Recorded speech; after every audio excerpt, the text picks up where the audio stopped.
Robert Jenrick is on a mission to win over party members. So what's he up to today? Well, his latest offering is a plan to give child grooming gangs full life sentences. OK. Well, we're joined now by our reporter, Charlie Peters, before we speak to Robert Jenrick about this grooming situation. Where, first of all, Charlie, does it happen around the country?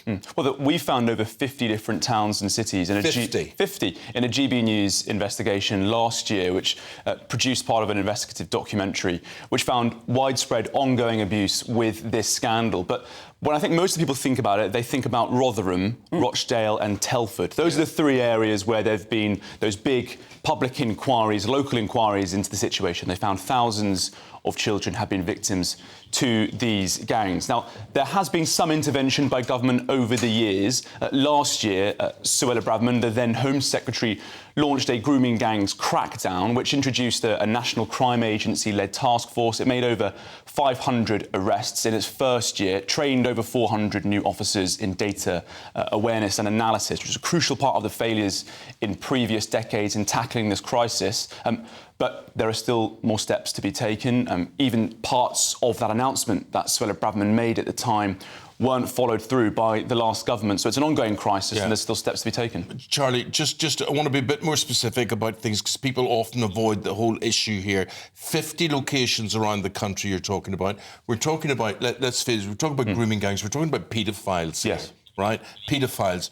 And are these paedophiles mainly Asian? So I think we've found an overrepresentation of Pakistani men within child sex grooming gangs and an overrepresentation of white girls among their victims. They're not all of their victims. There is a cross-sectarian mix of the sort of boys and mostly girls that they have targeted over the years. But that's been the cultural split, and that's generated, over the years, many situations where both leaders and local authorities, police officers and politicians alike have wanted to avoid talking about this issue because they are nervous about being called racist or dealing with that problem. One man who wants to talk about it, Robert Jenrick, joins us on the programme this morning. Very good to see you. Good morning. And, you know, you're not leader of the Conservative Party, you're not in government, so...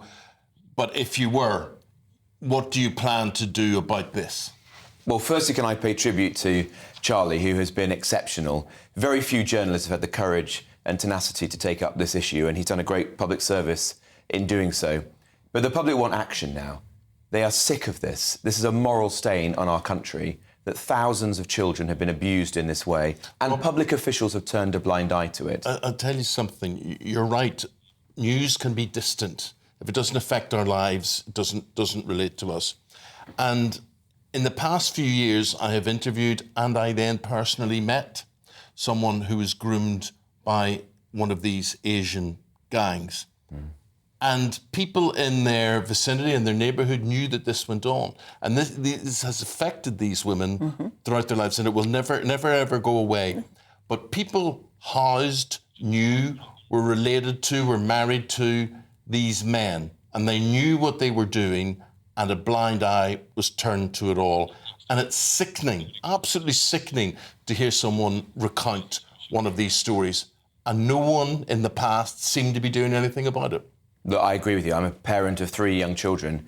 I can only begin to imagine what it's like to have your children go through an experience like this. What we need is action now to try to eliminate this, because only a fool would believe this isn't happening today on our streets somewhere in our country. What I want to see are mandatory life sentences for these despicable predators, so that you're not out in 14 years, as the current law suggests, or less, but actually you're never out of prison again. I want those of these predators who are not British citizens to be removed from our country with compulsory deportations.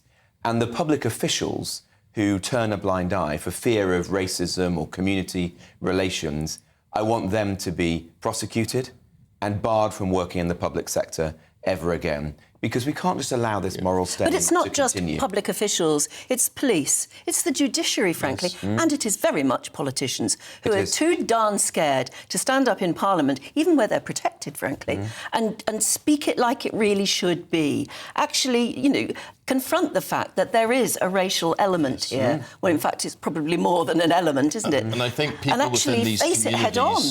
people within these communities are aware of this, and an awful lot of them want something done about it. So would you be, for instance, brave enough to stand up and speak it like it is? Well, I'm on your programme talking about it today, and you're absolutely right. There are people in local councils, in the police, in the judiciary, in the community who have turned a blind eye to this, as the Alexis J report says, because they were fearful of being labelled as racist. But they're not just turning a blind eye, they're negligent. In fact, you could even say they're enabling it. Yeah, you're absolutely right. That's why I say they should be prosecuted. This isn't a minor thing, is it? These are children's lives that are being wrecked by vile, disgusting predators. Yeah. So they should be prosecuted, and they should be barred from ever working in these positions again. Robert, I just want to hear from Charlie as to how widespread. He talked about 50 towns, which I wasn't aware, because I thought, again, this was Yorkshire, Lancashire. No. And Bristol, Oxford, Newcastle, Aylesbury, all over the country where you find this sort of abuse, you find similar patterns.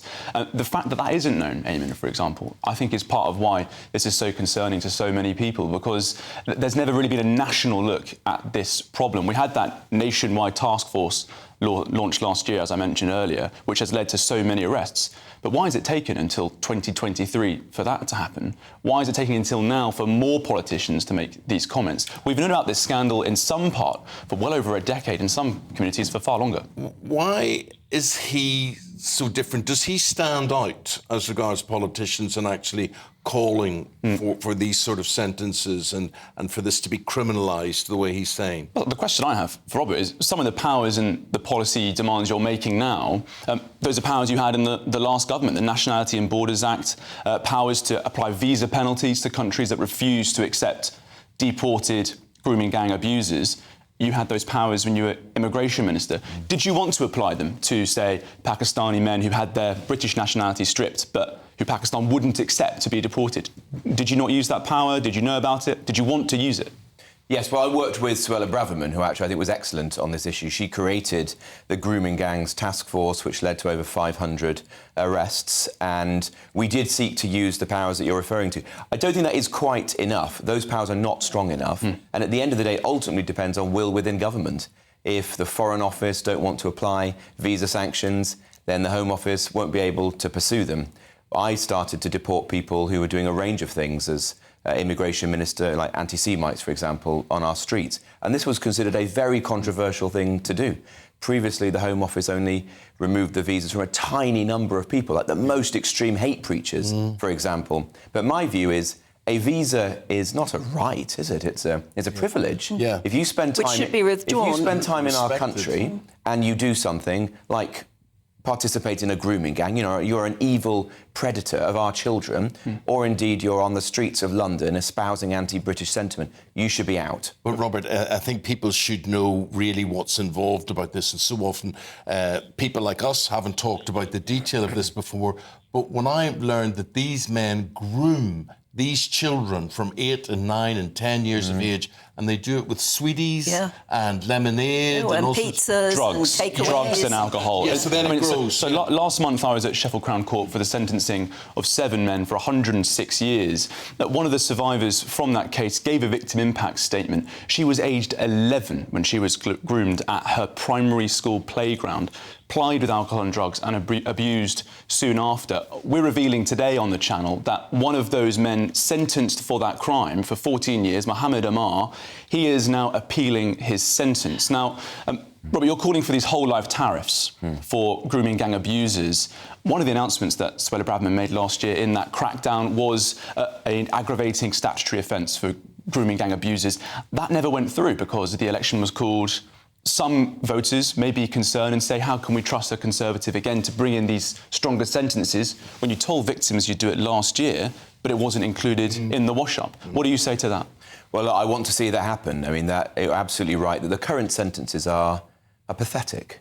How can you be a predator and get a maximum tariff of 14 years and be out in less than you're saying it should be life. I think it should be a whole life sentence. I mean, here you are talking about this, which is very welcome, but you are, even if you get the leadership, you are in opposition. So you're not going to be able to bring in some of these policies, for instance, until you win another election, if indeed you're around when that happens. So, I mean, how can you try and keep the present government online as an effective opposition on this subject? Well, part of my argument is that powerful people have failed in their duty to raise these issues. So even in opposition, I think there is an important task for us to do as the Conservative Party to raise this. Why is this not being discussed more in Parliament? This is a national stain on our country. You know, the other day, Keir Starmer spoke rightly of a range of national scandals like the Grenfell tragedy, like Hillsborough, but he didn't talk about the grooming gangs, and he's not alone in that. Yeah. So few politicians raise this up as one of the principal, most shocking scandals. And that is prison places. There are none. So, I mean, who's going to seriously listen to you talking about life-term sentences? Well, I've been very clear. I want to build more prisons, firstly, and if I was lucky enough to lead this party and ultimately to be Prime Minister, that would be a big priority for me. Yeah, but that's 5 years hence. And that's time down the road. You're right to say that. I want to get the 10,000 foreign national offenders who are in our prisons out of our country. That is the principal way of freeing up more places, and that's one of the reasons I say, well, let's not mess around. Let's deport people who are in our country who are not... Human rights not interfere with all of that? It certainly does. It certainly does. If you're a vile sexual predator but have a family in the UK, we won't be able to remove them. Well, that's it. Martin has been in touch straight away. Said a lot of these Pakistani men involved in grooming gangs are married with children here.